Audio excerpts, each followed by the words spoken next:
Hey folks, Matt Sharp here with another Pacific Angler Friday Fishing Report. We are filming for June 18th, so if it's nowhere near June 18th, click up here. This is a link to all the Friday Fishing Reports. We do it most weeks, so I should have something more up to date for you. Freedom. Freedom at last.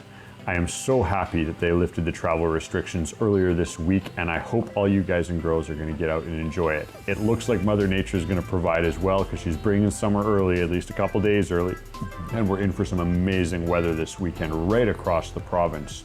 We're going to look at detail this week. Sterling has a really good in-depth interior lake report in the written version of the report, links down below. But basically, the lower elevation lakes are going to be more challenging, as Vancouver lakes are definitely going to be challenging with this heat. But the higher elevation lakes should have some cool opportunities, as well as some bug shifts that you want to take into consideration when you're going out there. So you'll want a full fly box or a variety of gear if you're going out.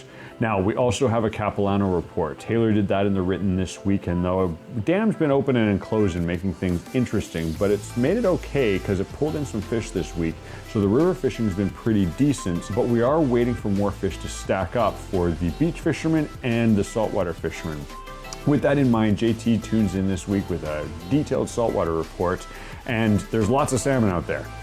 There aren't lots of coho out there, which are the ones we're allowed to retain right now. But we are hoping that will come soon. And the reports from the Capilano with the dam closed, with the fish scooting through, do bode well for the next handful of days. Check that out in the written as well. I'll have a few more details when we're in the middle of the report. I also have a cool product that I got to share with you. Been waiting for these forever. They came a little late, but they made it, and that is the Gibbs flasher boxes. This was something that JT told them they needed to have, because we brought in a couple of other different products to fill this bill, but they've nailed this one. A bunch of good features. I'm going to walk you guys through that at the back end of the report. Now, Andre has a fly for us this week as well. It is a skating dry fly for summer runs. Really cool. Getting a good fly that can skate when you are steelheading is hyper critical. I've done a lot of dry fly fishing for steelhead. It's one of the hardest things you can do, but having a fly that rides right is very, very critical. This could also be a cool trout fly if you like skating for them on the Skagit and the Thompson. With the Skagit and the Thompson in mind, the big news this week is I'm breaking out the crystal ball. Something I do every year. We do a detailed report looking at the weather, looking at the water levels, looking at the snowpack, and this week I'm going to share with you guys my predictions for the Vedder, the Skagit, and the Thompson for July 1 on, when these fisheries really kick off, our summer river fisheries, where water levels play a huge role in the early season, whether it's worth going or not. So we're gonna look at what's going on, what I expect, what I'm hoping for, and hopefully it'll allow you to do some planning come July and into August for those fisheries. As always, guys, you wanna see more reports like this, consider hitting the like button, hit the subscribe button. Let's get into her.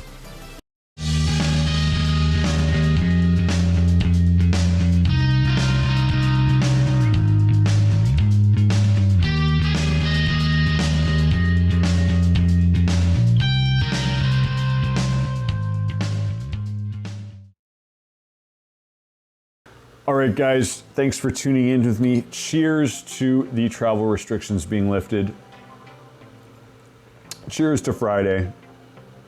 And a big apology for the sound in last week's report. As you guys know, I'm sort of editing on the floor without a desk and maybe not taking as much time as I can, but thanks for all the comments. Obviously, certain things or certain platforms were not doing well last week. I am going to endeavor to fix it. I will get rid of the annoying music. We'll turn it off right now. This week's a good one. This week's actually one of my favorite weeks. It's something that I do for myself as a fisherman, looking at those river fisheries that I love. But before we get there, let's look at the weather, because things are looking amazing for getting out. And so we'll pull it over here. Let's go Vancouver first. This is the 14-day trend. And if you see it, it is spiking up way above seasonal averages. Highs predicted in the 25 to 28 range. Nights really warm. That's going to make for some amazing outdoor weather. When we look down at the actual days, it might be a little cloudy as you guys are watching this, but warm. Hopefully this mugginess will push through, and it looks like it'll slide right into next week with sort of 23, 24, 25. really cool weather. Throw it out to Merritt area, which is a lot of you guys heading to the interior. Finally, we can get up there, and a similar story. We're looking at 26, maybe a little bit of rain on Saturday, but also some sun, and then rolling right through into 30s early next week. So if you took the time off to get out there, it should be amazing weather. Now, stuff to look for in the lake side of things. You're gonna start seeing mayflies, you're gonna start seeing damsels, you're gonna start seeing other things besides chironomids. Chironomids are gonna be coming off deeper, so you're gonna be in that sort of 16, 18, 20, 22 range if you're thinking about chironomids. So push that depth if you're not getting fish in the shallow regions we were fishing for the last handful of weeks. Definitely worth going out there. Send me all the reports. I wanna see pictures. I'm not getting out this weekend, but I do plan to get out soon. Now, on the saltwater front, now I'm not going to talk too much about it. Friends keep sending me amazing pictures. Thank you. Send them in. Lots of hatchery Chinook out there being caught and released while looking for coho in certain areas, as well as catch and release in the areas that we are allowed to do that. So get out there, have some fun with it. Go looking for coho in our local waters. We're hoping that we're going to see better numbers soon. Jay is going to have more details in the written version of the report, but I want to talk about this guy because we've been waiting for them for a while. Ooh, upside down. Sorry, Gibbs. Delta. These are the flasher boxes. Now, I don't want to take credit because it had nothing to do with me, but Jason did have a long talk with the boys over at Gibbs and said, hey, you guys need to bring these in. And I think they've done a beautiful job of it. Really well divided. Drain holes on the back, a little bit sturdier than previous versions that you might have seen, and retailing for $37.99, so a pretty good deal. We got them in store right now. If you wanted one, come down or call in. We'll get them on hold for you. Definitely something you want for your boat to organize all those flashers kicking around.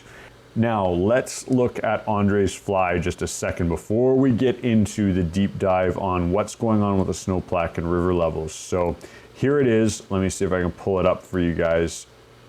We can see it here. And for all you guys that might think about tackling steelhead on a dry fly, it's horridly hard. I'm not going to lie. I spent hundreds of hours trying to get one on a dry fly before I finally did it, and I was blessed enough to do it in an area where there were lots of steelhead. Now, I will say that I spent many seasons after that enjoying getting them and sort of figuring it out, but one of the keys is how the fly skates. And though foam and big stuff like that can work, I still believe a properly tied deer hair, elk hair style head does the best job at skating across a run for steelhead, or even for trout on some of the bigger rivers where a skated dry fly is very effective. This pattern nails it. Definitely worth looking at. Put in your box if you want to do some summer run steelhead coming up, in line with some of the river level stuff that I'm going to talk about next, but also probably good for trout if you're going that front. So check this guy out. All right, let's get into what we've all been looking at. I've been looking at it too because this is one that's really close to my heart and I'm very interested in it. It's become a tradition in the shop where I sit down, crack a couple beers, really get into snowpack levels, water levels, as well as historical data to try to figure out how the river fishing is going to shape up for July and August. For you guys new to the area, July 1 is a big day for a number of rivers, specifically the Vedder and the Skagit because they open that time, but normally the water is actually too high to be really successful when you get out. So we're all trying to predict when the water levels will come down. I'm going to throw the Thompson into the mix this week, but also there's many other systems that sort of hinge off this dropping water, and you can use some of the stuff that I'm doing right now to look into your own fishery that we may not talk about in the reports. So Skagit is the first one I want to talk about, and simply what I do is we pull up the water levels, we look back at the same time last year and we graph it through the whole thing. Now, I've been doing this for about 10 years, so the wonder of it, in the Friday Fishing Report, if you look at June, you're going to see a bunch of these that follow back on numerous years. And this year, ironically enough, on July 1 last year, we're at the same levels that we are sitting today, sitting at the 17th. Full disclosure, I'm a day before Friday. And so that bodes well. But when we throw it out and we look at the snow levels, so this is the snow survey area, and it's really cool. You can actually click on different areas and do it. Now, I'm not a meteorologist, nor am I an expert when it comes to snow levels, so leave a comment down below if I'm getting this totally wrong, but from what I see from a number of the local areas around it, this is Samallo, that should be right. We're hovering at a fairly average level when we look at this. I'll throw it up here so you guys can look in detail. So my gut is that with this heavy warm weather that we're going to be seeing over the next 2 weeks leading into opening day, is it should beat things down a bit. Now, I expect the graph to go up with this hot water and then come down fast. It'll be a race to come down fast because last year, the number that we're seeing right now was too high to really fish well. Sure, the water was clear enough to fish. Sure, there were fish to be had. I was out there, caught quite a few fish, but it was a real challenge. It was also a real challenge because there was a lot of people out fishing and people couldn't spread out. So if you're looking at these kind of numbers rolling into the first, I would encourage you guys to slow down, maybe plan the trip a little bit farther out. I don't expect things to be great opening day with what I'm seeing in the water levels and the weather. Throw it out, let's look at the Vedder River. And similar story out here, but different on the snowpack. So when we look at the numbers, it's actually a little bit lower right now than it was this time last year, which would be good news. You might think, okay, last year was actually pretty decent. The fishing got good around the 15th to the 25th, where water finally dropped to a nice level. And that's sort of normal, maybe a little bit better than normal, depending on the year. So when looking at this, you'd say, okay, we should be in line for that. But the problem is when you look out at the snowpack, we are seeing a higher than average snowpack in numerous of the areas around. And so that sets off my alarm bells. Now, I'm a knuckle dragging, silly fishing guide / shop rat, so I may be getting this wrong. Again, if there's anyone out here who's a snow expert, let me know. This is what we're looking at. But my gut, and then from my experience of doing this, 6 or 7 years, is I expect that the Vedder will be a slower drop and we might not see good fishing until the back end of July. I'm hoping I'm wrong. Leave comments down below if you think I'm going to be wrong. But long story short, start looking at these numbers, start looking at the water levels, mapping it back and going from there. Now, another cool note on the Skagit, back to that guy, is the lake is super low. Thanks to Rory for sending these pictures. He was up that way with a friend hiking. And I've seen this once before. It was like 3 or 4 seasons ago, where they let a ton of water out of the dam. The lake just dropped like a rock, and literally here's the boat launch, which is just grass right now. Now that might make for some interesting fishing down there, maybe make for some accessible water.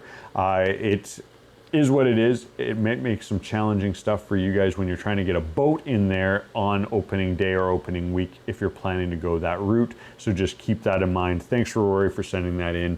Hopefully it'll save some folks some problems at said boat launch. Thompson, now in the written, I got more details on this. I really go into what I was looking at, so take a look at that, but I didn't go into the Thompson, but I am going to do it for you guys in the video version of the report. I think this is it. Let's see it. Yep, here we go. And this looks cool. So if you guys know, I was out last year, did a little bit of filming, had some cool clips. I'm gonna share more of that with you guys as we go forward. But it is noticeably lower than it was last year. Now, last year it was high. I went out quite early in the season, had great fishing because we were drifting, but the water was really, really challenging to navigate.